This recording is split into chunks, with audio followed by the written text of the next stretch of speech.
শ্রেষ্ঠ বাঙালি তার এখানে সমাধিস্থান দর্শন করার ইচ্ছা প্রত্যেক বাঙালিরই আছে। উনি না থাকলে আজকে বাংলার স্বাধীন হতো না। জানতে পেরেছি যে একটা বড় রাজনৈতিক দলের নেতা, তিনি চান না যে এখানে সকল দল মত এখানে নির্বাচনে অংশগ্রহণ করুক। তিনি চান যে এককভাবে তিনি অনেকটা বিনা প্রতিদ্বন্দ্বিতায় নির্বাচিত হোক। বহুদিনের আমার ইচ্ছা ছিল যে বঙ্গবন্ধুর মাতার দর্শন করবো, পরিদর্শন করবো, সেটাই নির্বাচনী কাজে ব্যবহারের জন্য।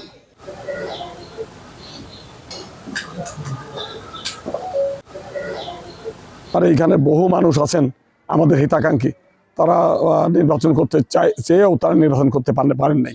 আমাদের একটা অত্যন্ত আপনজন, তিনি নির্বাচন কমিশন থেকে নমিনেশন পেপার কিনতে গিয়ে গ্রেপ্তার হয়েছেন।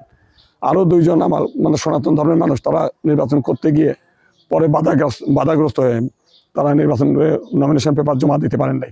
তো তারা অনুরোধ করেছে, দাদা আপনি যদি দয়া করে এখানে আসেন, আমরা তো একটু ভয় ভীতির মধ্যে থাকি, আমাদেরকে নানাভাবে মিথ্যা মামলা হয়রানি করে। তা আপনি তো যেহেতু একদম পরিচিত মুখ, হয়তো আপনি এই মুখোমুখি হবেন না। আমি চাই যে একটা ভয় ভীতির ঊর্ধ্বে উঠে সমগ্র বাংলাদেশে একটা উৎসবমুখর পরিবেশে নির্বাচন হোক। মানুষ ভয়ের মধ্যে, অনেকেই আমি না আসলে অনেক সংখ্যালঘু সম্প্রদায়ের মানুষ ভোট কেন্দ্রে যেত না। তো সেই কারণে যাতে সবাই ভোট কেন্দ্রে যায়, এই উদ্দেশ্য নিয়ে সবাইকে এই ভোটের উৎসবে সামিল করার জন্যই মূলত আমি আসা এখানে। অন্যান্য সম্প্রদায়ের মানুষের মধ্যেও ভীতি আছে, চরম ভীতি। খালি হিন্দু সম্প্রদায়ের মানুষ ভীত সন্ত্রস্ত তা না, অন্য সম্প্রদায়, অন্য রাজনৈতিক দলের ভিন্ন মতের মানুষের মধ্যেও একটা ভীতি আছে। তারাও আমাকে অনুরোধ করেছে, সব সম্প্রদায়ের মানুষের মধ্যে একটা ভীতি আছে, সেই ভীতি কাটানোর উদ্দেশ্যেই মূলত আসা।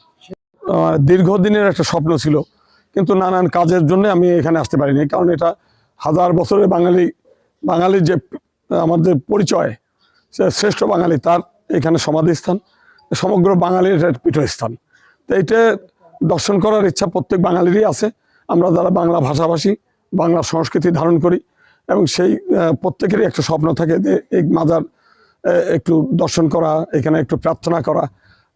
উনি না থাকলে আজকে বাংলার স্বাধীন হতো না। মাজার একটু দর্শন করা, এটা তো প্রত্যেকটি মানুষের জন্য একটা সৌভাগ্যের ব্যাপার।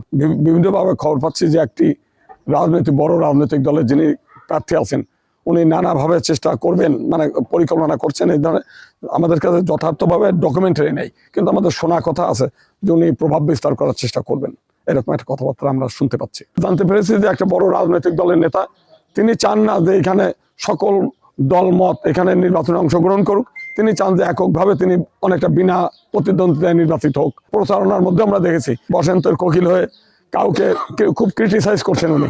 তো সবাইকে যদি উনি ক্রিটিসাইজ করেন, সমালোচনা করেন, তাহলে উৎসবমুখর পরিবেশ হবেন কেন? উনার উচিত হচ্ছে, উনি যেহেতু বড় রাজনৈতিক দলের নেতা, সকল নেতাদেরকে ওনার সহযোগিতা করা উচিত। যে আপনারা আসেন, ভোট যুদ্ধে অংশগ্রহণ করেন, আপনাদের যদি অর্থ করি না থাকে বলেন, আপনাদের পোস্টারগুলো আমরা করে দিই, আপনাদের লিফলেট আমরা করে দিই, আপনাদের ব্যানার আমরা করে দিই। আসেন সবাই মিলে আমরা জনগণের কাছে যাই, জনগণের প্রতিশ্রুতি দিই, কে কতটা জনগণকে সেবা করতে পারে।